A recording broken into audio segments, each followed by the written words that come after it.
If you are looking at spending north of $22,000 on a massive heavy-hitting Harley Davidson cruiser, your cross-shopping almost always lands you right here. On one side, the reborn Breakout 117, a long, raked-out, low-slung modern chopper. On the other side, the legendary Fatboy 117, a muscular steamroller of a bike that has defined the Softail lineup for decades. They share the exact same frame and the exact same absolute powerhouse of a motor, but out on the road, they're completely different animals. In this video, I am riding both, and today we are not here to crown a generic winner. Instead, we're breaking down exactly how these two bikes handle, how they fit your body, how they change your riding style, and how they make you feel. By the end of this video, you'll know exactly which one deserves that space in your garage. Let's do work. Guys, in this video, I am wearing Saint motorcycle jeans, who also gave me a discount code for you guys. These jeans are stylish, comfortable enough to wear. I've actually worn these at work, even in the office, and they are 200 times stronger than steel. My discount code is in the description below, and the full review is at the end of this video. I highly recommend these. Check them out. Let's start with the single biggest factor that dictates how these bikes ride, the front end. Both of these machines run a massive 240mm rear tire, which loves to make the bike want to go dead straight. How they counteract that rear tire is where they split. The Breakout uses a tall 21-inch front wheel with a 34-degree rake, which for me is one of the top cosmetic appeals of this bike. Because that front tire is relatively light, tipping the Breakout into a corner actually requires surprisingly little effort at the handlebars. It handles light on its feet, but note that that big 21-inch wheel will track road grooves and tar snakes a bit more aggressively. But man, does that front wheel look good. The Fatboy goes completely in the opposite direction. It fights that 240mm rear tire with a massive 160mm front tire, which is wider than the rear tire on many sport bikes.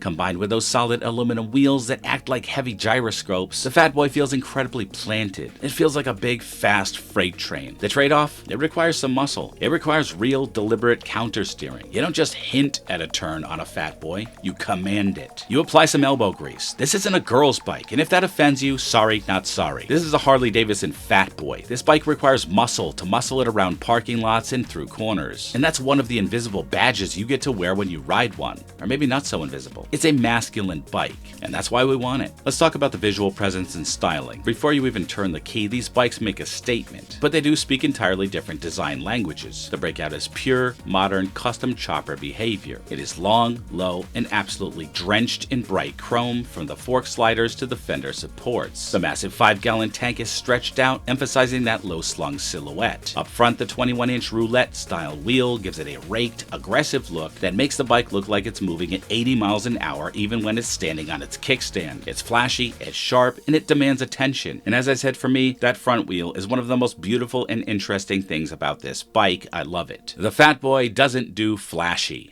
It does muscle. This bike is a rolling tank. Instead of bright chrome, Harley used a brilliant satin chrome finish across the entire engine and exhaust, giving it a deeper, more industrial tone. But the real signature is the wheel setup. Those solid cast Lakester discs are completely unmistakable. Combined with the massive headlight nacelle and that beefy 160mm front tire, the Fatboy has a steamroller stance that looks incredibly wide and imposing from the front. While the Breakout looks like a custom build, the Fatboy looks like an absolute institution, a permanent, unshakable pillar of motorcycle culture. I mean, from the front, it literally looks like a bodybuilder flexing. It's thick, and that's the good kind of thick, like all the cool kids say these days. Anyway, the masculine look of this bike is one of my favorite things about it. Men should be masculine. If that offends you, you may be liberal. And masculine men like things that reflect who they are. No problem if you disagree. I'm sure there's a pink tricycle with tassels on the handlebars out there somewhere with your name on it. Moving on. Next up is ergonomics, because how you sit changes how long you can stay in the saddle. On the Breakout, you are in an aggressive, reached out stance. You've got forward controls stretching your legs out and low-slung drag bars pulling your upper body forward. It puts you in a fist in the wind posture that feels incredible for short, aggressive bursts and stoplight to stoplight cruising. But if you're planning 300-mile days, that wind blast is going to use your chest as a sail.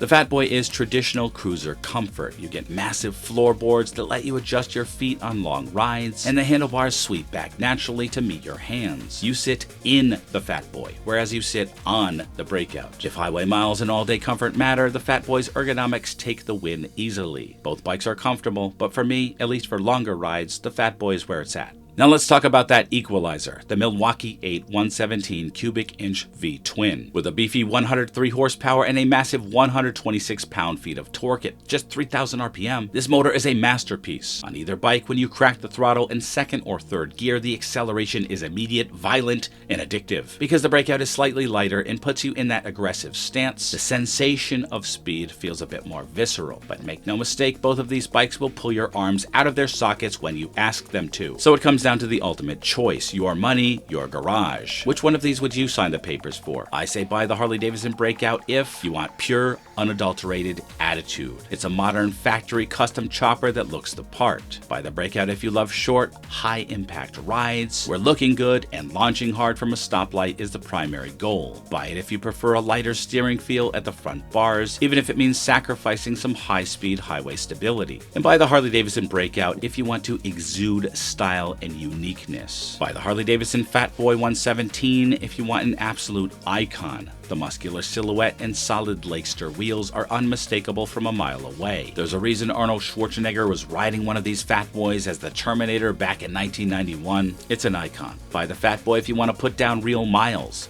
The floorboards, relaxed handlebar reach, and stable front end make it a much better cross-country companion. Buy the Fat Boy if you love a bike that feels utterly unshakable at highway speeds, and if you want one of the most masculine bikes on the market. Do not buy a Breakout or a Fat Boy if you think Ellen Page should play Achilles. These bikes are not for you. If that offends you, sorry not sorry. Grow a set. So truly, I am torn between these two masterpieces. I would love to have both of these in my garage, but the best endorsement I can give is that I have been struggling thinking, should I sell my Ducati Diavel V4 for a 2026 Harley Davidson Fat Boy? I don't think I can bring myself to get rid of the Diavel, so my brain has been trying to figure out a way that I can own both recently. I do want a Harley Davidson Fat Boy, but again, I would love to own either the Breakout or the Fat Boy, but leaning a little bit towards the Fat Boy more. Drop a comment below. Are you taking the sleek, aggressive lines of the Breakout or the pure, muscular presence of the Fat Boy? Thanks for watching. Ride safe, and always remember the motto: bark less, wag more, and always be kinder than necessary. I'll see you in the next one.